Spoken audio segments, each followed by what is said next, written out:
खुलुमबाय लोगोफोर, गोजोन फुंबिलि बयनिसिमबो। नोंथांमोनखौ गोदान भिडिअ'आव आरो फिन खेबसेबाव बयखौबो बरायनाय बावहरबाय। आं दिनै नोंथांमोननि सिगाङाव 30 भाद्र 1431 मायथाइ एबा 16 सेप्तेम्बर 2023 मायथाइनि सानसेनि फान्जामुथिखौ फरायथिनो लादों। आसा खालामो नोंथांमोनहा भिडिअ'खौ नायना मोजां मोनगोन। गिबियावनो दङ मेष राशि।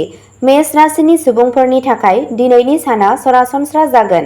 फालांगियारिफोरा जेंनाफोरखौ मोनसे मोजां लामाजों सामलायनांगौ। मोजां मोनलायनायनि आयदायाव गोसो हमथा आरो बेयो नोंथांखौ जेंनाफोरखौ सुस्रांनायाव मदद होगोन। नोंथाङा नोंथांनि जिउ राहायारि गोहोखौ फोरमान खालामनो खाबु मोनगोन। रांखान्थियारि महरै नों मोजां। सावस्रिजों सोमोन्दो थानाय जेबो गिदिर जेंनाफोर जानाय नङा। वृषभ राशि। रांखान्थियारि महरै दिनैनि साना वृषभ राशिनि सुबुंफोरनि थाखाय मोजां जानो हागौ। फालांगियारिफोरा प्रमटारफोरनि गेजेरजों रां बुथुमनो हागोन। मावख'आव सामलायगिरिफोर एबा बैसोगोराफोरजों नोंथांनि सोमोन्दोआ मोजां फिथाय मोननायाव मदद होगोन। सावरायनायनि आरासियाव सुंजाबनाय रोंग'थिफोरखौ बाहाय। जायफोरा साख्रिनि सोमोन्दोआव गुबुन हादोराव थांनो सानथांखि लागासिनो दं, बिसोर गोदान खाबु मोनगोन। मिथुन राशि। मिथुन राशिनि मोजां मोनलायनाय जिउआव जेंना नुजाथिगोन होनना साननाय जादों। गोदान हाबाफोरा जेंनाफोरजों बुंफबनाय नुगोन, नाथाय नोंथाङा बेफोरखौ फोजोबनो रोखा जागोन। नोंथाङा रांखान्थियारि महरै दिदोम जागोन आरो नोंनि सावस्रियाबो मोजां जागोन। रांखान्थियारि थासारिया मोजां जागोन। नोंथाङा गोबां फुंखाफोरनिफ्राय रां फैनाय नुगोन। दिनै नोंथाङा सोमोन्दोआव बांसिन सांग्रां जानांगोन। कर्क राशि। नोंथाङा मोजां मोनग्राजों मोजां जानांगोन आरो बेखौ लोगोआव लाफानांगोन। केरियारनि बिथिङाव साना सरासनस्रा जागोन। जायफोरखौ मोनसे गोदान मावथांखि होनाय जादों, बिसोर बायगिरिफोरजों मोनसे मोजां सोमोन्दो गायसननो थाखाय जोथोन लानांगौ। दिनै नोंथाङा माखासे गोदान खामानिनि थाखाय उफ्रा घन्टा हाबा मावनांगोन। दिनै रांखान्थियारि थासारिया मोजां जागोन। नोंबो सावस्रि गोनां जागोन आरो थामहिनबा फाहामथायनि थाखाय जेबो गिदिर बिबां बाहायनाय जानाय नङा। फालांगियारिफोरा मोजां मोनफिन्नाय मोनगोन।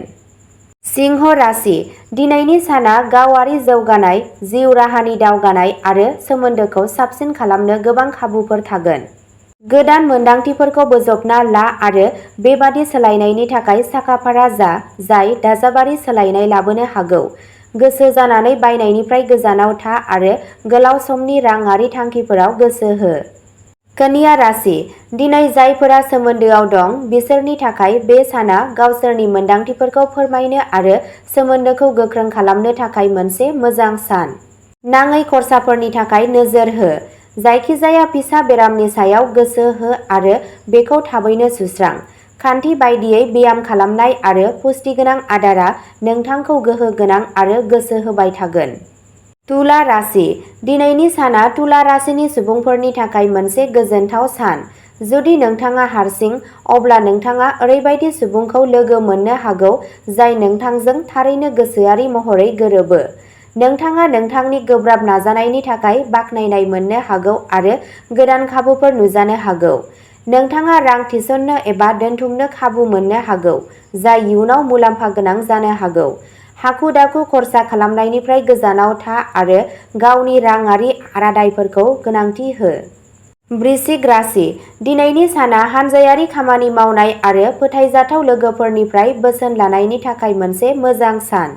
दिनै नोंथाङा रांखान्थियारि महरै दिदोम जागोन।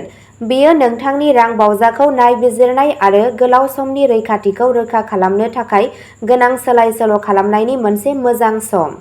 गावनि जाग्रा आदारनि सायाव गोसो हो आरो नोंथाङा थोजासे जिरायनाय मोननायखौ थि खालाम। धनु राशि। दिनैनि साना धनु राशिनि सुबुंफोरनि थाखाय सांग्रां जानायनि सान। गावखौनो फोथाय, सोलोजों खैफोद ला आरो गोदान लामा बानाय। नोंथांनि मोजां आरो गेवलां साननाया जाफुंसार आरो जौगानायनि लामाखौ बेखेवगोन। दिनै नोंथाङा मुलाम्फा गोनां खाबुफोर मोनगोन, नाथाय गोलाव समनि गोहोमखौ बिजिरसंनाय आरो सानना नायनाया गोनांथार। दावबायनाय, सोलोंथाय एबा बिजोङाव रां थिसननाया मुलाम्फा लाबोनो हागौ। मकर राशि। नोंथांनि थुलुंगा आरो साहसगोनां गोसोआ दिनै खामानि मावग्रा जायगायाव जोंखांगोन। बेयो गोदान मावथांखिफोर जागायनो एबा गोदान सानस्रिफोरखौ दिन्थिनो थाखाय मोनसे मोजां सान। नोंथांनि लुबैनायफोर आरो गोनांथिफोरखौ गावनि जिउ लोगोरिजों खोन्था। बेयो नोंथांनि सोमोन्दोखौ गोख्रों खालामगोन। कुम्भ राशि गावनि आरो गावनि जिउ लोगोरिनि सावस्रिनि फारसे गोसो हो। गोसो जाना बायनाय एबा खैफोद गोनां जिरादफोरखौ नागार, मानोना बेयो उनदाहा एबा खहा जानो हागौ। गावखौनो फोथाय, नाथाय नोंथांनि बिजिरसंनायखौबो खालाम आरो गोनांथि जायोब्ला रोंग'साफोरजों सुबुरुन ला। मीन राशि नोंथाङा सासे गोजाम लोगोखौ लोगो हमनो हागोन। आयनि थासारिया गोजोनथाव जागोन। नेगेटिभिटिया गोसोआव मोनसे गोहोम खोख्लैनो हागौ। नखरा मदद मोनगोन, आयआ बांगोन। गोसो हमथा, गावनि बिफानि सावस्रिखौ जोथोन ला। साख्रियाव दावगानायनि खाबु दं। खामानिनि बाहागोआ बांगोन।